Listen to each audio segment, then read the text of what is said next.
Volviendo a esta casa, no es hotel, estamos esta noche con Héctor Arce, procurador del Estado, y Daniel Agramón, internacionalista. Quiero empezar contigo, Daniel.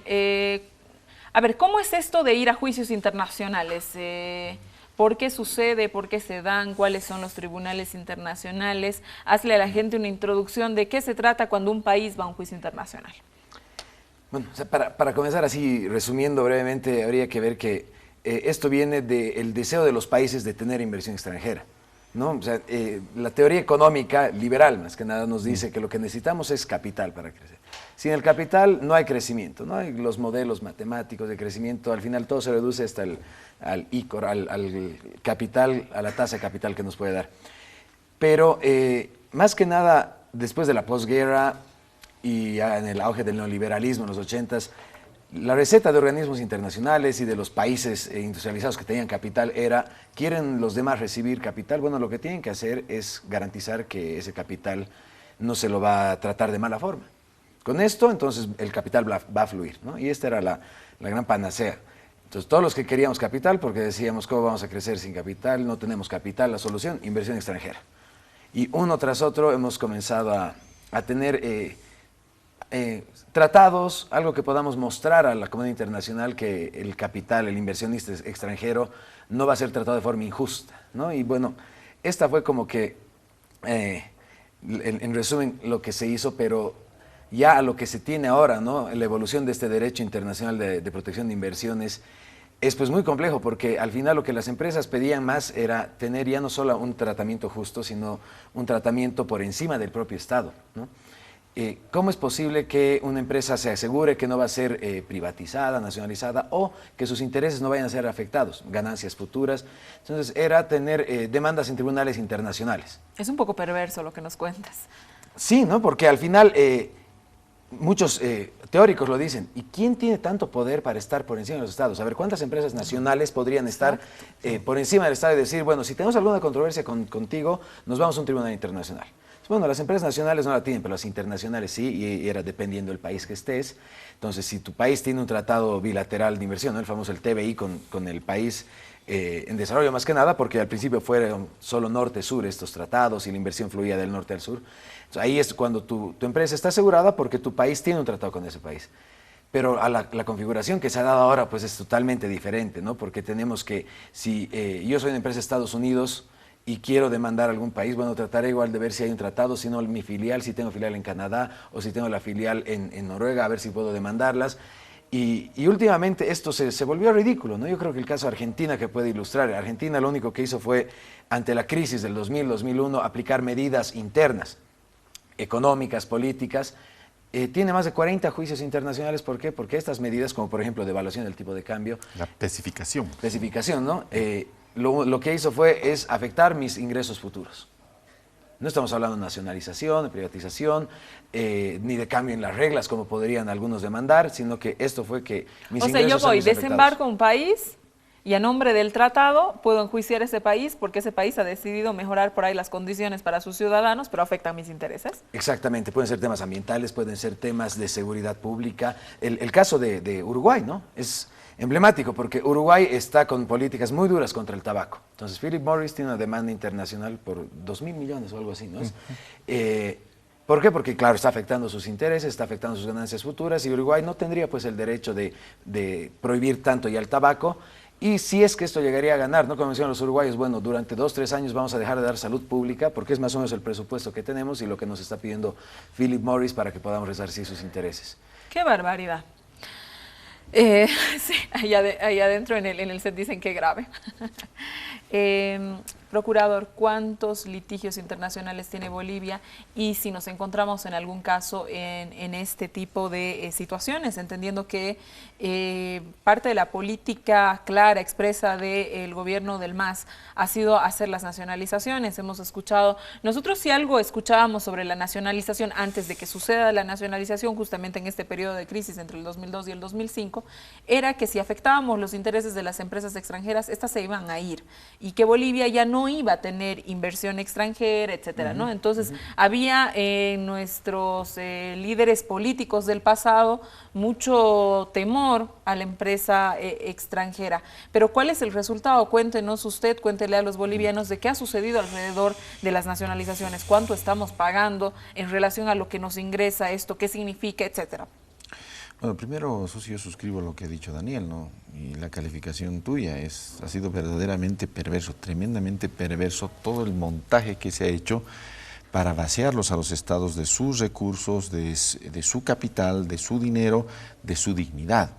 Estos famosos tratados bilaterales de inversión lo que hacían en el fondo era someterlo al Estado con una presunción de culpabilidad incluso en su contra a tribunales, como los tribunales del CIADI, por ejemplo, del cual Bolivia el año 2007 se ha retirado, y como bien decía, en más de 40 casos se ha sometido a la República Argentina y se lo ha llevado al banquillo del acusado con una presunción de culpabilidad donde 3 árbitros que siempre son tendientes a favorecer a las inversiones, que son finalmente de quienes los nombran, actúan en una lógica perversa en contra del Estado.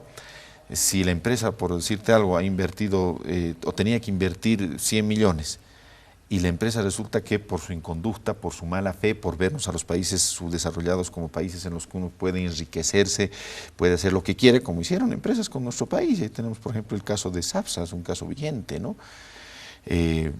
Han hecho despropósito y medio con el país.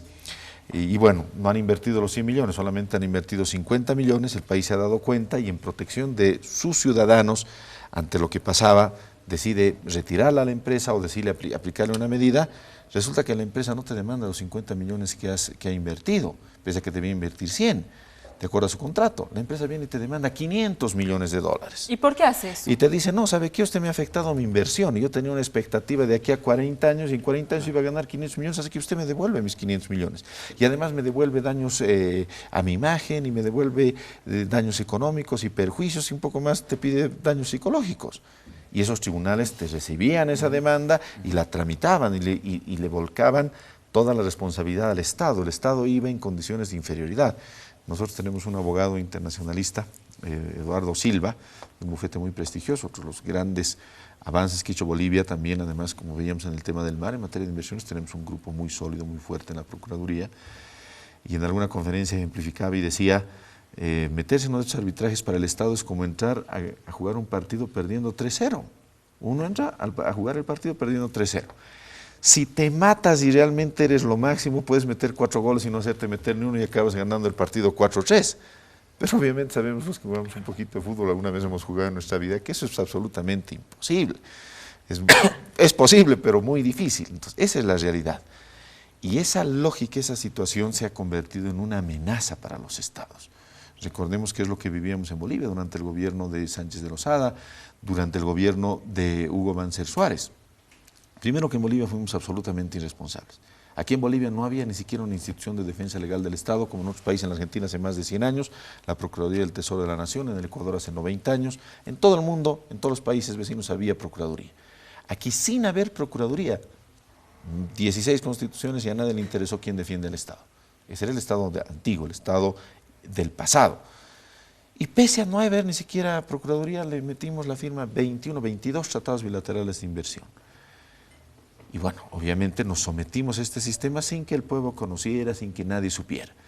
Y cuando se pretendía recuperar, cuando se empezaron a ver los primeros abusos terribles de estas empresas, la lógica del miedo, la teoría del miedo que siempre decir, no, tú votas una empresa y te van a demandar 500 millones y sabes que además te van a embargar. Y tus reservas internacionales, pobre país, apenas está viviendo. Es un poco la información que nosotros, claro, siempre hemos tenido, ¿no? Un poco el temor de que convertirnos en un país, donde no existe seguridad jurídica, riesgo país, ¿no es cierto? Claro. Un país en riesgo, ¿no? Y además te decían, además de que te va a pasar todo eso, nunca más va a venir un peso de inversión a Bolivia, no va a venir la inversión.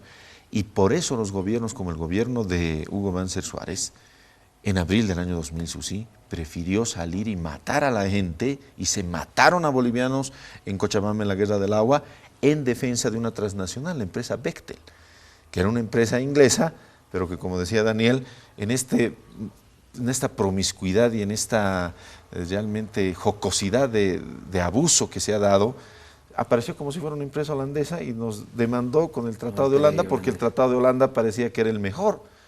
Y cuando vimos a ver que era Aguas del Tunari en Holanda o que era Bechtel, era un buzón, una casilla en una estación. No había esa dirección. Igual la empresa Telecom Italia que finalmente presentó también un arbitraje y llegó a un acuerdo muy beneficioso para el país. Era una empresa que parecía como holandesa. Pues su nombre lo dice Eurotelecom Italia. Se volvió Eurotelecom Internacional y utilizaba el tratado holandés. O sea, una desfachatez, una falta de ética total del sistema, ¿no?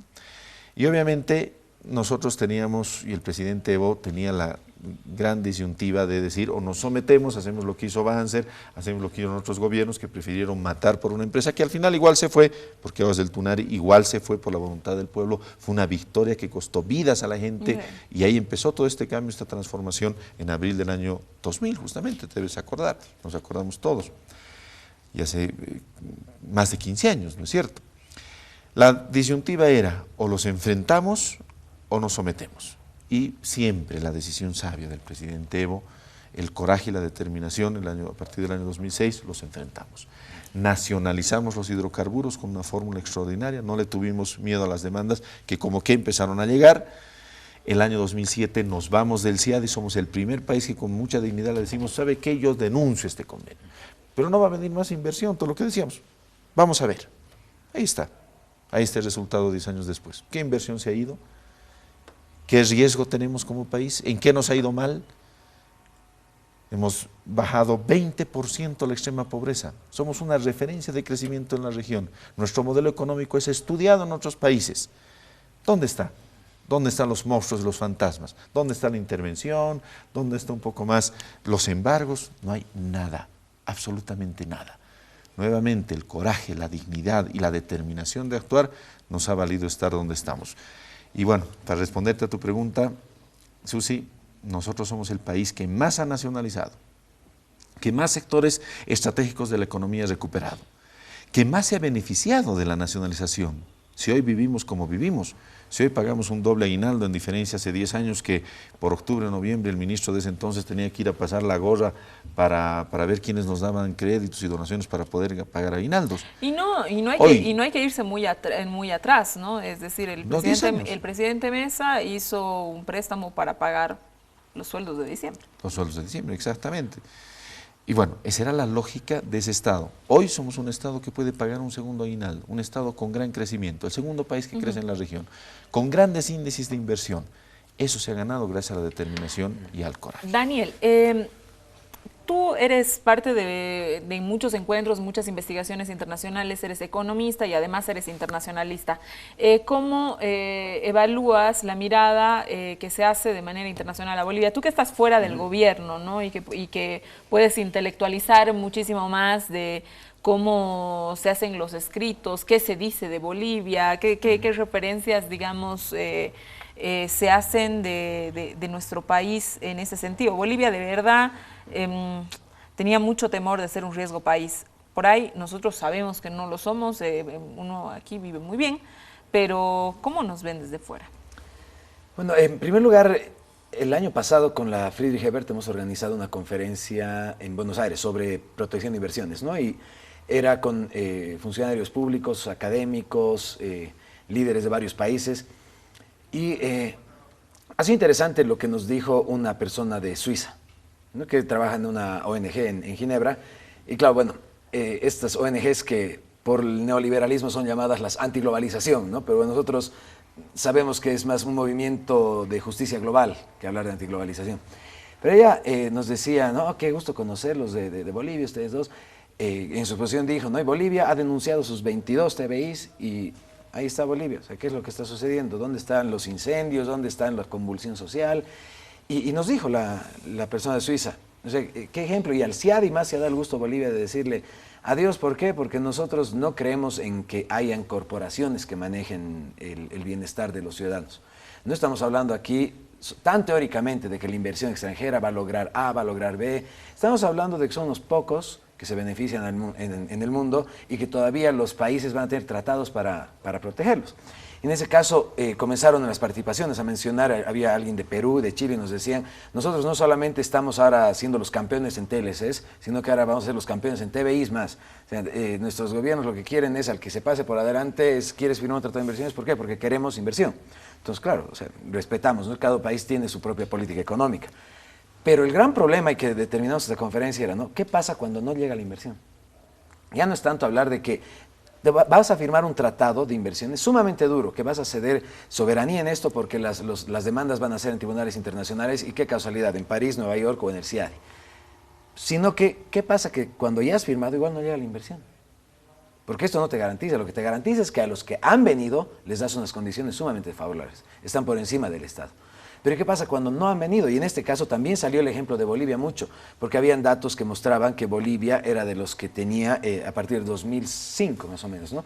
Cómo ha aumentado nuestra inversión extranjera, y que más que nada era por la actividad económica que teníamos en hidrocarburos, en minerales, y que no había sido el TBI, este famoso Tratado de Inversiones, la única fórmula de garantizar que haya inversión, ¿no? Que esto más que nada es garantizar derecho de propiedad, pero sobre el Estado para algunas cuantas corporaciones, y que actualmente pueden estar demandando a Alemania por temas ambientales, a Uruguay por el tabaco, a otros, o a Bolivia, pero en el caso de Bolivia también nos decían eso, ¿no? En cambio, Bolivia, ustedes han tomado acciones por las cuales están yendo a corte. Ok, pero el Estado boliviano toma esas acciones consciente porque sabía lo que quería, en este caso, por ejemplo, lo del agua, ¿no? Lo del agua y de la electricidad. Son a nivel mundial unas pocas empresas que están manejando el agua y la electricidad en un montón de países. Y justo en abril del 2000 nosotros estamos coincidiendo con otros países en África que igual habían sublevaciones porque decían, el agua, nos dijeron desde que entró esta empresa transnacional, ¿quieres agua? Te cuento que cuesta el triple. Si no tienes para pagar, bueno, no me compres.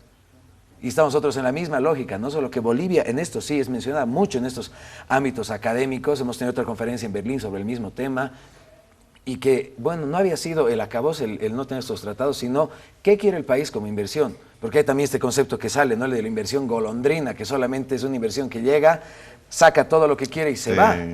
Te exacciona y se va. Y eso es lo que nosotros queremos como inversión, porque ahí estaríamos cayendo en esta trampa del neoliberalismo de que toda inversión es buena y la inversión extranjera es lo único que puede salvar a nosotros pobres países que no tenemos capital. Tenemos mano de obra pero no capital. Que venga quien sea a invertir, no importa qué quieres, te firmo todo lo que quieras, pero ven a invertir. Y Bolivia, bueno, como que ha demostrado en esto que había habido un camino diferente, para algunos todavía impensable. No hay más que nada, estas ONGs la ven a Bolivia y siempre en las conferencias las ponen como ejemplo. Me tengo que ir a un corte, pero voy a volver a preguntarle, procurador, ¿cuántos procesos tiene Bolivia afuera? ¿Cómo nos está yendo? ¿Y cómo están resolviendo también, un poco para entender, países como Argentina, por ejemplo, que usted señalaba que tiene 40 procesos, que está en el banco del acusado, pero cuando estás en el banco del acusado, ¿cómo se resuelve esto a nivel internacional? Volvemos a esta casa, a nuestro hotel. Quédese con nosotros.